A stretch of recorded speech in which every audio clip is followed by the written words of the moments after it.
이사야를 통해서 하나님께서 말씀하시기를 이스라엘과 유다가 심판을 받게 됩니다. 그리고 주변 여러 나라들이 심판을 받을 것입니다. 그리고 마지막에는 온 땅이 하나님의 심판을 피하지 못하게 된다, 그렇게 말씀하셨습니다. 여러분, 심판의 날은 동시에 어떤 날이라 그랬습니까? 구원의 날입니다. 심판의 날은 동시에 구원의 날입니다. 그래서 그 심판 가운데 어떤 사람들은 징벌의 자리에 있습니다. 그리고 또 어떤 사람들은 왕이신 하나님을 찬양하는 자리에 있다, 그렇게 말씀하였습니다. 그래서 어제 함께 말씀을 묵상할 때 우리는 그 마지막 심판의 때에 어느 자리에 있어야 하느냐, 구원받은 자의 자리에서 하나님을 찬양하는 사람들 중에 속해야 한다, 그렇게 함께 말씀을 나누었습니다. 오늘 본문은 이 구원받은 백성을 위해 잔치를 마련해 주시는 왕이신 하나님을 노래하는 내용을 포함하고 있습니다. 그리고 왕이신 하나님이 베푸실 은혜를 이어서 기록하고 있습니다. 이제 함께 살펴보겠습니다. 오늘 선지자 이사야를 통해서 고백되어지는 하나님을 향한 노래와 고백이 저와 여러분의 고백이요 노래가 될 수 있기를 바랍니다. 먼저 1절에서 5절입니다. 1절에서 5절은 나의 하나님을 노래하고 있습니다. 1절을 함께 보겠습니다. 여호와여, 주는 나의 하나님이시라. 내가 주를 높이고 주의 이름을 찬송하오리니 주는 기사를 옛적에 정하신 뜻대로 성실함과 진실하심으로 행하셨습니다. 여러분, 초등학교 운동회에 가면 요즘은 안 그러는 것 같은데요, 예전에는 그랬습니다. 우리 초등학교 운동회 제일 마지막 경기가 뭐죠? 계주 경기를 하잖아요. 근데 이 천군 백군의 그 마지막 계주 경기에 앞서, 하이라이트에 앞서 하는 번외 경기가 있습니다. 뭐냐? 그날 오신 하객들, 그죠? 학부모님들로 구성된 천군 백군으로 계주 경기를 하는 거예요. 천군 백군의 아빠들이 다 나와서 이제 달리기를 준비를 하는 거예요. 달리기를 막 하는데 이 천군 선수로 나오신 이 아버님들이 너무너무 빠르신 거예요.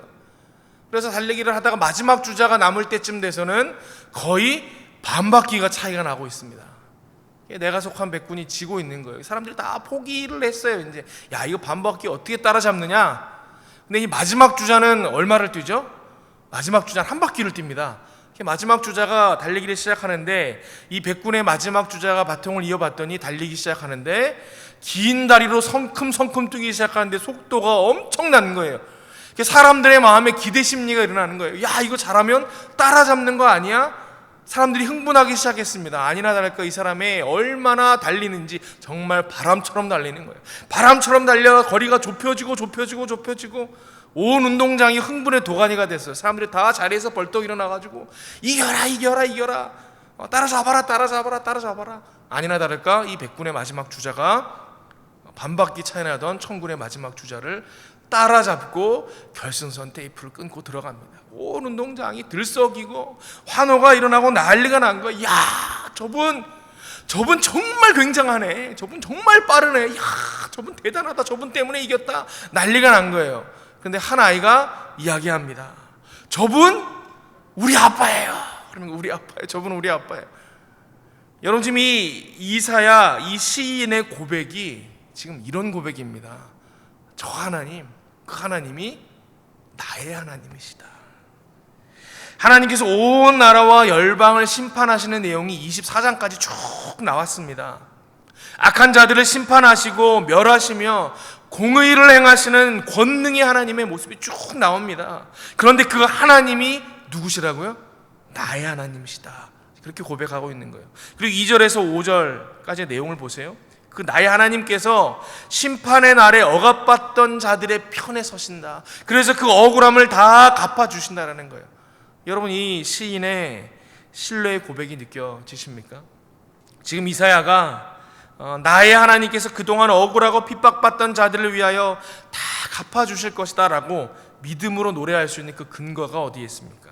그 근거는 하나님의 신실하심에 있다라는 거예요. 1절 하반절을 보세요. 주는부터 시작하는 주는 기사를 옛적에 정하신 뜻대로 성실함과 진실함으로 행하셨습니다. 여기서 기사라고 번역된 히브리어가 펠레라는 단어인데 이게 어떤 전쟁이나 억압에서 구원하고 해방하는 행위를 뜻하는 거예요. 다시 말해서 주는 기사를 그럴 때는 이스라엘 백성 가운데 하나님이 행하셨던 모든 해방과 구원의 역사를 말하는 거예요. 그런데 하나님께서 이 이스라엘의 백성을 건져주셨는데, 해방시켜 주셨는데, 그것을 즉흥적으로 하신 게 아니라 옛적에 정하신 대로 하나님께서 작정하셨고 약속하셨기에 하셨다라는 거예요. 그 하나님, 나의 하나님은 신실하신 하나님이시죠.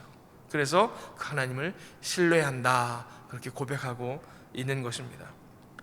저와 여러분에게도 나의 인생 가운데 이러한 구원을 베푸시는 신실하신 하나님을 고백할 수 있는 은혜가 있기를 바랍니다. 그리고 4절이에요. 주는 포악자의 기세가 성벽을 치는 폭풍과 같을 때에 빈궁한 자의 요새이시며 환난당한 가난한 자의 요새이시며 폭풍 중에 피난처시며 폭양을 피하는 그늘이 되셨사오니. 이 팔레스틴 지역에서 갑작스러운 폭풍, 그리고 뜨겁게 달구어진 이 폭염은 생명을 빼앗아갈 수 있는 위협이었습니다. 그런데 그런 위험 가운데 하나님께서 무엇이 되어주신다라는 거예요? 피난처가 되어주신다. 피난처가 되어주신다. 그런데 나의 하나님께서 언제 우리의 피난처가 되어주시는가? 내가 하나님의 말씀을 듣고 순종하고 하나님과의 관계가 회복되어지고 내가 하나님의 백성이 될 때 우리 하나님이 나의 피난처가 되어 주시는 거예요. 근데 여러분, 우리가 이 피난처라는 거, 여러분 이 피난처 어려움을 피할 수 있는 곳이잖아요. 근데 이 피난처 언제 준비하는 겁니까? 피난처는 폭풍이 오기 전에, 날씨가 쾌청할 때, 멀쩡할 때 준비하는 것입니다. 막상 폭풍이 시작되면 그때는 피난처를 준비할 수 없는 거예요. 의미가 없는 거예요. 여러분이 오늘 이 새벽에 나와 하나님께 예배하고 기도합니다. 뭐 하고 있는 거예요? 피난처를 준비하고 계시는 거예요. 하나님께로 더 가까이 나아가고 죄로 멀어졌던 하나님과의 관계를 더 회복해 나아가고 하나님을 나의 하나님으로 고백해 가고 있는 거잖아요. 이런 모습이 우리 신앙생활 가운데 중요하다라는 것입니다. 그러므로 마지막 심판의 때가 이르기 전 지금 이 하루하루 매 순간순간이 우리에게는 기회고 축복입니다. 나에게 마지막 날이 심판의 날일지 구원의 날일지는 지금 우리가 어떻게 이 시간을 준비하느냐에 따라 달려있다라는 것입니다. 우리에게 주어진 시간을 하나님께로 더 가까이 나아가는 데 사용할 수 있기를 바랍니다. 그러면 우리도 하나님을 나의 하나님으로 고백할 수 있게 된다라는 것입니다. 그리고 다음입니다. 6절에서 8절은 왕이신 하나님을 다시 고백합니다. 우리 24장 후반부에 왕으로 임하신 하나님의 내용이 나오죠. 24장 후반부가 마치 왕의 대관식 같은 장면이었다면 이 25장 6절은 마치 그 왕께서 베푸시는 연회의 모습을 보여주고 있습니다. 6절입니다. 만군의 여호와께서 이 산에서 만민을 위하여 기름진 것과 오래 저장하였던 포도주로 연회를 베푸시리니 곧 골수가 가득한 기름진 것과 오래 저장하였던 맑은 포도주로 하실 것이며. 이 이사야의 묵시록이라고 불리는 이사야 24장부터 27장까지의 내용 중에 이 만군의 여호와라는 표현은 딱 두 번 나와요. 왕의 대관식 장면으로 묘사된 24장 23절, 그리고 오늘 이 왕의 연회로 표현되는 25장 6절, 딱 두 번만 만군의 여호와라는 표현이 나옵니다. 모든 민족의 왕이 되신 하나님께서 만민을 위해, 구원받은 모든 민족을 위해 연회를 베푸실 것이다. 지금 그렇게 전하고 있습니다. 하나님께서 만백성의 왕으로 임하셔서 왕의 은혜를 베푸신다라는 거예요. 그런데 이 왕이신 하나님께서 무엇을 하시느냐? 구원받은 백성이 그동안 결박되었던 것들을 다 풀어주신다, 그렇게 전하고 있습니다. 여러분, 이 땅을 우리가 살아갈 때에 두려운 것들이 있습니다. 여러분들 있죠? 질병이 두렵습니다. 실패가 두렵습니다. 가난이 두렵습니다. 왜 우리가 이런 것들을 두려워합니까? 우리가 사망 권세 아래에 있기 때문이라는 거예요. 사망 권세 아래. 질병의 저 끝에는 사망이 있기 때문에, 실패의 저 끝에는 사망이 있을 것 같기 때문에, 가난의 저 끝에는 마지막에는 죽음이 있을 것 같기 때문에 우리가 두려워한다라는 거예요. 여러분, 인간의 모든 두려움은 바로 사망 때문입니다. 이 사망이라는 덮개가 우리를 가리우기 때문에 하나님께서 우리에게 베푸실 그 마지막 날 천국의 잔치, 그 기쁨의 날을 제대로 볼 수 없게 되더라라는 것입니다. 그래서 어떻게 하시는 거예요? 7절과 8절입니다. 또 이 산에서 모든 민족의 얼굴을 가린 가리개와 열방 위에 덮인 덮개를 제하시며 사망을 영원히 멸하실 것이라. 주 여호와께서 모든 얼굴에서 눈물을 씻기시며 자기 백성의 수치를 온 천하에서 제하시리라. 여호와께서 이같이 말씀하셨느니라. 아멘. 나의 왕이신 하나님께서 모든 죽음의 덮개를 제하사 하나님의 기쁨의 잔치를 선명하게 경험하게 하실 것입니다. 사망 권세를 제하여 주실 우리 하나님을 더 굳게 붙드시는 믿음이 저와 여러분에게 있기를 바랍니다. 그리고 이제 다음으로는 어떤 하나님을 또 보여주고 있느냐, 이 1절에서 5절이 나의 하나님을 노래했다 그러면 이 9절에서 12절은 우리의 하나님, 공동체의 하나님을 고백합니다. 우리 9절 한 목소리로 함께 읽어보도록 하겠습니다. 시작.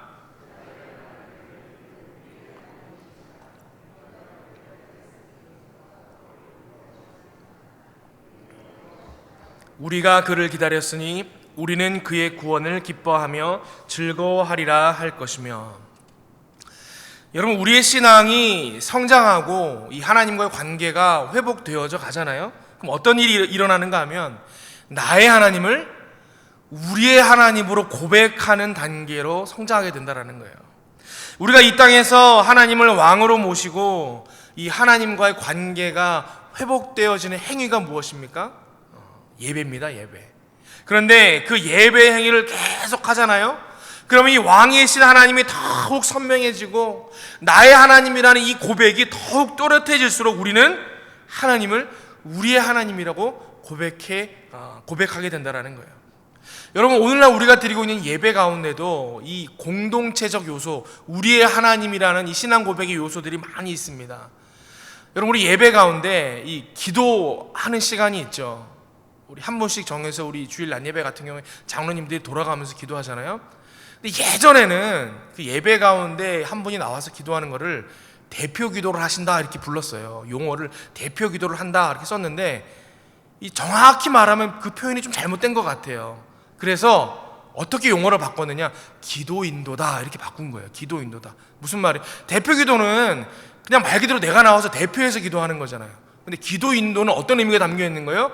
공동체적 요소가 들어가 있는 거예요. 우리 함께 예배하는 이 예배 공동체 전체의 기도를 인도하는 인도자로 선다라는 의미가 있는 거예요. 기도 인도자들은 기도를 준비할 때 그냥 내가 하고 싶은 기도, 내가 하고 싶은 간구를 준비하는 것이 아니라 우리 공동체 모두의 그 간구를 대표할 수 있는 기도의 제목들을 가지고 나와서 기도하는 거예요. 기도 인도한다.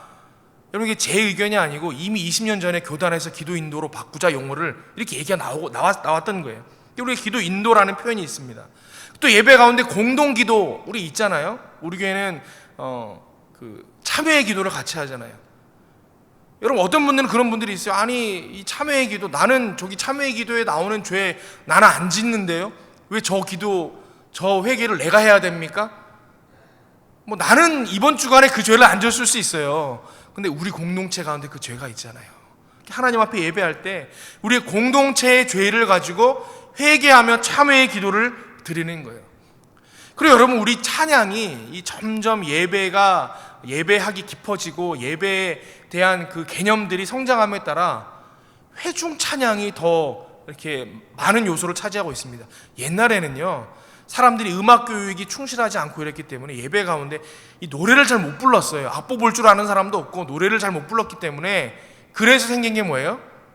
그래서 찬양대, 성가대가 생긴 거예요. 이 배운 사람들, 준비된 사람들이 대표해서 하나님을 찬양했다라는 거예요. 옛날에는 찬양대와 성가대만 찬양을 했습니다. 그러다가 아니다, 예배 가운데 우리 모두의 목소리로 하나님께 영광을 올려드려야지, 찬양해야지, 회중 찬양이라는 요소가 들어왔어요. 예배 중에 우리가 함께 찬양, 한 목소리로 찬양하는 찬양의 요소들이 있죠. 점점 더 나아가서는 어떤 교회는 찬양대도 없어요. 그냥 온전히 예배 가운데 모든 공동체가 함께 찬양하는 회중 찬양만 있는 교회들도 있습니다. 여러분, 이 예배 가운데 공동체적 순서가 많이 있다라는 거예요. 왜 그렇습니까? 우리의 하나님, 공동체의 하나님이라는 고백이 담겨져 있기 때문이라는 거예요. 우리 안에 이 고백이 나오기 시작할 때 우리는 하나님의 구원의 잔치의 주인공이 되어 진정으로 그 구원을 기뻐하며 즐거워할 수 있게 된다라는 거예요. 그것이 천국 백성의 신앙이고 더 성숙한 신앙이기 때문입니다. 여러분, 구절을 그러한 의미로 다시 한번 제가 읽어보겠습니다. 그날에 말하기를 이는 우리의 하나님이시라. 우리가 그를 기다렸으니 그가 우리를 구원하시리로다. 이는 여호와시라. 우리가 그를 기다렸으니 우리는 그의 구원을 기뻐하며 즐거워하리라 할 것이며. 아멘. 오늘 이 말씀의 고백이 저와 여러분의 고백이 되기를 바랍니다. 먼저 신실하신 나의 하나님을 노래할 수 있기를 바랍니다. 그리고 사망의 두려움을 다 제하여 버리시고 하나님의 기쁨에 참여하게 하시는 그 은혜를 회복하시기를 바랍니다. 그리고 마지막으로는 나의 하나님의 신앙이 머무르는 것이 아니라 우리의 하나님으로도 고백할 수 있는 풍성한 신앙의 소유자들 다 되시기를 바랍니다. 오늘 이사야의 찬양의 고백과 이 신뢰의 확신이 저와 여러분의 삶 가운데도 충만할 수 있기를 기원합니다. 함께 기도하겠습니다. 아버지 하나님, 이 새벽에도 우리로 나와 하나님을 나의 하나님으로 노래할 수 있게 하시니 감사함을 드립니다. 우리의 왕으로 임하셔서 잔치를 베푸시고 사망의 두려움을 다 제하사 그 하나님의 기쁨에 동참할 수 있도록 은혜를 베푸심에 감사함을 드립니다. 우리의 신앙 고백이 나의 하나님에서 머무르지 아니하고 우리의 하나님으로 고백할 수 있도록 은혜 베푸심에 또한 감사함을 드립니다. 이 찬양의 고백과 신뢰의 확신이 우리의 삶 가운데 풍성케 하여 주시옵소서. 감사드리며 이 모든 말씀 예수 그리스도의 이름으로 기도하옵나이다. 아멘.